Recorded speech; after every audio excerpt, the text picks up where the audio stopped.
ગઈકાલે સુરતમાં આ હિંસાત્મક અથડામણ એમને નહોતી થઈ અને કરાવવામાં આવી હતી. પ્રી પ્લાન ષડયંત્રનો ભાગ હતો. આમ આદમી પાર્ટીના રાજકારણનો ગંદો ખેલ વધુ એક વખત પોલીસ ખુલ્લો પાડવા જઈ રહી છે. કારણ કે પોલીસને હાથ કેટલાક રેકોર્ડિંગ લાગ્યા હોવાના સમાચાર મળ્યા છે, જેમાં પાટીદાર દીકરીની છેડતીની જે ગઈકાલે ઘટના હતી એ મામલામાં પાટીદારોમાં જે રોષ ફાટી નીકળ્યો હતો તે દેખાતું હતું. એ પ્રી પ્લાન્ડ ષડયંત્ર હોવાનું સામે આવે તો ના નહીં, કારણ કે ઓડિયો સામે આવ્યો છે. આ વાયરલ રેકોર્ડિંગમાં આમ આદમી પાર્ટીના સુરતના ઉમેદવાર જીવરામ પટેલનો માણસ કથિત રીતે વાતચીત કરતો હોવાનું સામે આવ્યું છે, જેમાં એ વ્યક્તિ હિંસાત્મક ઘર્ષણ ભડકાવવાની સૂચના આપવા સાથે એવું કહેતો જણાય છે કે જો આપણે નબળા પડીશું તો ક્રેડિટ સંઘવી લઈ જશે. સાથે જ સૂચના આપે છે, પહેલા આરોપીને ફટકારો, પછી પોલીસ સ્ટેશન અને ભાજપ કાર્યાલય પર હોબાળો કરવાનો છે. આમ આદમી પાર્ટીના સુરતના ઉમેદવારના માણસનો કથિત ઓડિયો સામે આવતા આમ આદમી પાર્ટી પર ગુજરાતને હિંસામાં ધકેલવાના ષડયંત્રના આરોપ લાગવા લાગ્યા છે. પહેલા સાંભળો એ ઓડિયોને, જે આમ આદમી પાર્ટીની રાજનીતિને ઉગાડી પાડી રહ્યો છે. પેલા જીવા કાકાનો ફોન હતો, ઢીલા પડવા નહીં ટૂંકું કીધું છે. હાલત થઈ જશે, કોઈ ઢીલું નહીં પડતું. પોલીસે બરાબર સર્વિસ કરી નાખી છે મોહમ્મદિયાની, પણ જો આપણે ઢીલા પડીશું ને ક્રેડિટ બધી સંઘવી લઈ જશે એટલે આપણે હવે જીપો બાર કેસી કરવો પડશે એના. હા, એ જીવા કાકાએ સમજાયું લે મને બધું. એ તો મને ખબર છે, પણ હવે ઢીલા પડવાનું નહીં, નકર બધી મહેનત કોની જાય આપણી. એટલે કોઈ ઢીલા નહીં પડતું, બાર ફાટ માણસો ગોતે આવ્યા. અને તરત જ પોલીસ સ્ટેશન અને ભાજપ કાર્યાલય બે જગ્યાએ ઉભારો કરવાનો છે. સમજી જા, પેલો ધમલો ગો ના જોઈએ. બધું તૈયાર છે, પણ હું બોર આ અંદર વાળો મણા રહ્યું ને આપણો શહેર તો એને જીવા કાકાનો અંગાથી મારા બધી વાત થઈ ગઈ છે, બધું ઠંડુ પડે એટલે એને સોરાઈ દઈશું. ઓનાથી આખી વાત આપણી બાજુ વળી જશે અને ઓલા પટેલિયાઓ બધા ભાજપની પત્તર ઠોકી નાખશે. હા હા કરાવું છું હું મેલ ને ભાઈ.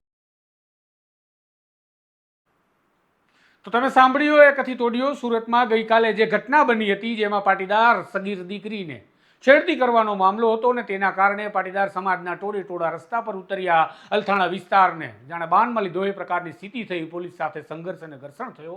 એ ઘટનાના જે વાત કરી રહ્યા છીએ તે સમયનો હોવાનો આ ઓડિયોની વાત છે એવું અનુમાન છે. અને ગઈકાલે પાટીદાર સગીર દીકરીના છેડતીના મામલા બાદ નાગરિકોને ઉશ્કેરવા ષડયંત્રનો એક ભાગ હોવાનું આ કામ છે. હવે પોલીસ આ મામલે તપાસ પણ કરી રહી છે. મહત્વની વાત એ છે કે ગઈકાલે સુરતમાં પાટીદાર સગીરાની છેડતી બાદ આરોપી મોહમ્મદ અજીઝની ધરપકડ કરવામાં આવી. પોલીસે જ્યારે આરોપીને પકડીને કામગીરી કરી ત્યારે મોટી સંખ્યામાં લોકોને આ છેડતીની ઘટના સંદર્ભે મેસેજ કરવામાં આવ્યો હતો. પાટીદાર સમાજના ગ્રુપમાં આવો મેસેજ પડતાની સાથે જ સુરતના અલથાણા વિસ્તારમાં મોટી સંખ્યામાં ટોળે ટોળા લોકોના ઉતરી પડ્યા હતા અને વિસ્તારને રીતસરનો બાનમાં લઈ લેવામાં આવ્યો હતો. સાથે જ રોષે ભરાયેલા ટોળાએ આરોપી મોહમ્મદ અજીઝને પણ ફટકાર્યો હતો અને અલથાણા પોલીસ સ્ટેશનને ઘેરી લીધું હતું.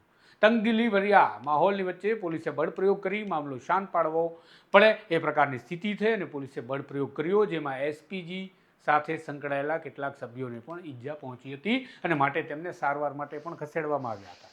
પરંતુ આખી ઘટના ઘટી કેમ તેની પોલીસે જ્યારે ગુપ્ત રાહે તપાસ કરવી છે શરૂ, તો એક રેકોર્ડિંગ મળ્યું છે, જેમાં આમ આદમી પાર્ટીના સુરતના વોર્ડ નંબર 29ના ઉમેદવાર જીવરામ પટેલના માણસ સાથે કોઈ વ્યક્તિની વાતચીતની ઘટસ્ફોટની બાબત સામે આવી છે.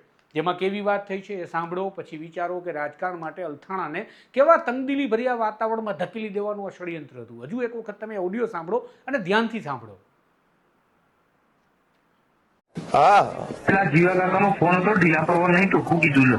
હાલત થઈ જશે, કોઈ ઢીલું નહીં પડતું. પોલીસે બરાબર સર્વિસ કરી નાખી છે મોહમ્મદિયાની, પણ જો આપણે ઢીલા પડીશું ને ક્રેડિટ બધી સંઘવી લઈ જશે એટલે આપણે હવે જીપો બાર કેસી કરવો પડશે એના.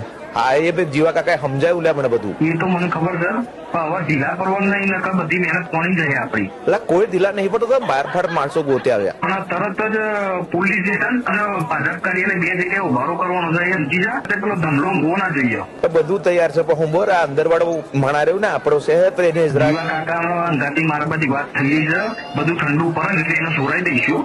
ઓનાથી આખી વાત આપણી બાજુ વળી જશે અને ઓલા પટેલિયાઓ બધા ભાજપની પત્તર ઠોકી નાખશે. હા હા કરાવું છું હું મેલ ને ભાઈ. તો આ કથિત ઓડિયો તમે ધ્યાનથી જો સાંભળ્યો હોય તો તમને જોયું હશે કે કેવી સૂચનાઓ અપાતી હતી અને કેવા ષડયંત્રની રચના કરવામાં આવી હતી. કારણ શું હતું? કારણ હતું કે સંઘવી ક્રેડિટ ન લઈ જાય. વિચારો કે કઈ હદે રાજકારણના ખેલા ચાલી રહ્યા છે આમ આદમી પાર્ટીના નેતાઓના. આમ પણ જ્યારે હિંસક કે ઘર્ષણ કે હિંસાત્મક ઘટનાઓ ઘટે ત્યારે દરેક વખતે પબ્લિકનો પિત્તો છટકેલો નથી હોતો. કેટલીક વખત રાજનેતાઓ દ્વારા પબ્લિકને ઉશ્કેરવામાં આવે છે, તેમનો પિત્તો છટકાવવામાં આવે છે. બધા જ પાર્ટીઓમાં વાત છે. આ ઘટના બાદ લાગે છે કે રાજુ કરપડાએ તાજેતરમાં જ આપ માટે એક વાત કહી હતી કે હજુ મતદાન પહેલા મોટા ખેલ આમ આદમી પાર્ટી દ્વારા થશે અને કદાચ તેમની એ વાત આજે સાચી ઠરી હોય તેવી આ ઘટના સામે આવી રહી છે.